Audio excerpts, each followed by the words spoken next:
Moving on now, on the buck stops here to our newsmaker tonight. The new governor of Tripura has attracted attention, some would say, for all the wrong reasons. Tathagata Roy, with the BJP, who's been appointed just this past week as governor of Tripura, is being analysed and deconstructed for his previous comments, especially on Twitter, and his embrace of Hindutva, with many critics saying that if someone has politics that could be called Islamophobic, should he be appointed to the post of governor?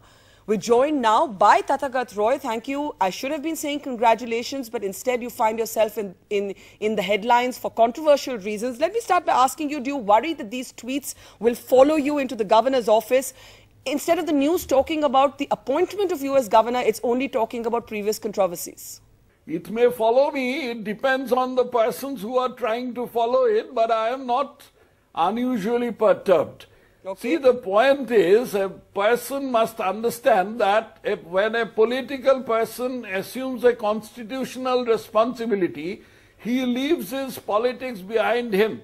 That has been our training in the Bharatiya Janata Party. This is the origin. This is encapsulated in what Atalji described as Lakshman Rekha.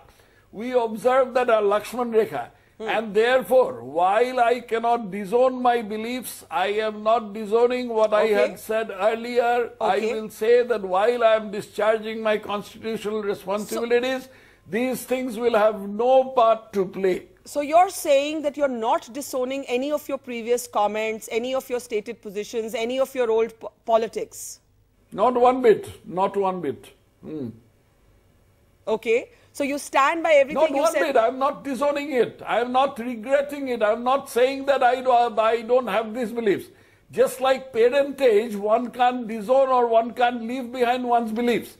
All that I'm saying is that as a constitutional functionary, as a governor, these beliefs will have no part to play. Just like we all are in politics. Well, all of our people are in politics. But when we come to a ministerial post, for instance, we treat the people who voted against us at par with the people who voted for us.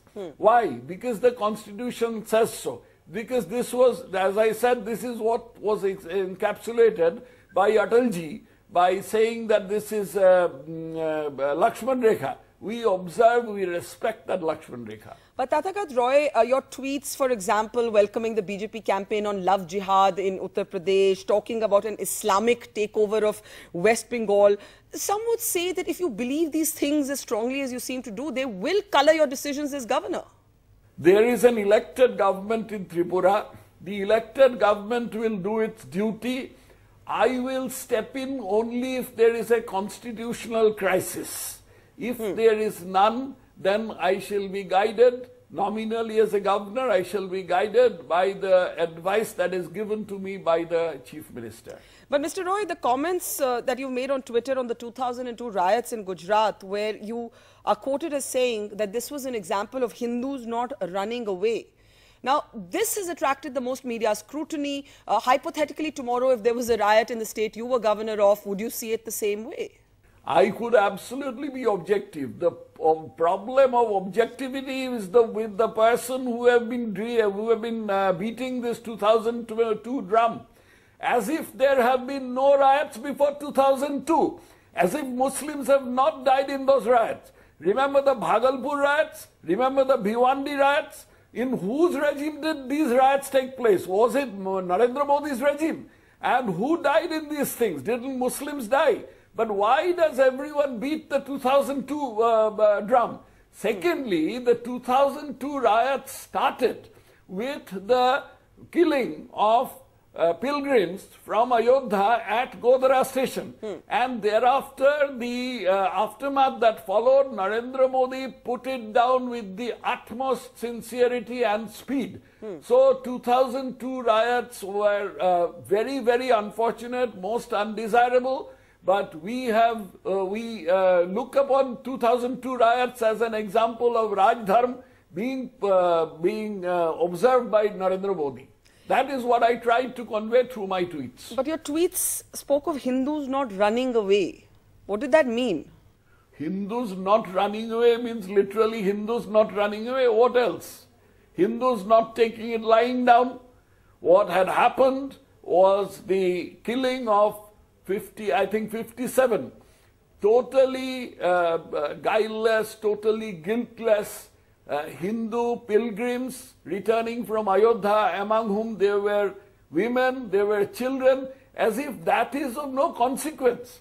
And thereafter, what had happened was extremely unfortunate. But it happened, and therefore it had to be put down. We never support anyone taking law in their own hands. But on social media, they're saying that your tweets suggest you're rationalizing or defending riots. I have never rationalized, never defended any riots. And what I find really funny is the fact that as if the riots in India have all been engineered by BJP. It is known by me from personal knowledge that the Trinamool Congress, through its MPs Haji Nurul Islam and Ahmed Hassan Imran, have engineered two major riots in West Bengal. One in Degonga in 2010, one in Noliakhali in Canning, under Canning PS in 2013. There have been two more serious riots, one very recently in Kaliganj in Nadia, and all of them have been engineered by the Trinamool Congress. Now, these are facts. These are things that have come out in the media. I am not making a political statement. I am merely saying that all riots are despicable. All riots should be condemned. But it is not as if only the BJP does riots. But now that this is what I had taken objection to. But now that you're going to be governor, would you repeat your comments on love jihad or an Islamic takeover of Bengal? I mean, would you repeat these comments if asked for your opinion? Once I am right now in limbo. I have been appointed governor, but I have not taken an oath, so I can say a few things here and there. Once I take the constitutional oath, if you ask me these questions, I shall say no comment. Well, since you have not taken oath, let me take advantage of that and ask you another question. How do you respond to being labelled an Islamophobe? Absolutely wrong. Totally wrong. This is a wrong interpretation and a motivated construction being put on my what I had said or what I had tweeted. The sort of things that had happened yesterday in Karachi, don't you think it is likely to make anyone someone a phobic of Islam? But I don't say that. I don't say that all Muslims are like that. Most Muslims, 99% of Muslims are not like that. But some are like that, and they draw their inspiration from this kind of thing. So that is what has got to be run down. Now, do you find any of those so-called secular parties doing it? They won't. This is, once again, I am stating a fact. So these are things that are facts which are suppressed by the media, which are suppressed by the so-called secular parties. But as I said, these are things that I am saying only because I have not taken the oath. Once I take the oath, I will not say any of these things. As I said, my political beliefs will have no part to play in my discharge of duties. A last question. Your Twitter profile describes your politics as that of Hindutva. Will you leave Hindutva behind as you step into the governor's chair? What is wrong with Hindutva? Hindutva is an idea which encompasses or which embraces all people of the country. But as I said, I will be discharging my constitutional duties. As a governor, I will be acting upon the advice of the chief minister. And if the chief minister does not advise something, I will certainly not do that unless there is a constitutional crisis. So therefore, whatever beliefs I have, including Hindutva, and including documenting the other thing that is mentioned in my Twitter profile, yes, documenting the exodus of Hindus from erstwhile East Pakistan and present-day Bangladesh. These will remain there in the back burner. They will be there in my mind, but they will have no part to play in the discharge of my duties. And briefly, the left is leading the government in Tripura, ideologically completely opposed to you. Are you worried about how that equation will play out? Absolutely not. As a matter of fact, yesterday I had a hour-long discussion with our Honorable Home Minister Sri Rajnath Singh. He said that he had consulted the Chief Minister of Tripura, Mr. Manik Sarkar. Mr. Manik Sarkar expressed no apprehension about my appointment.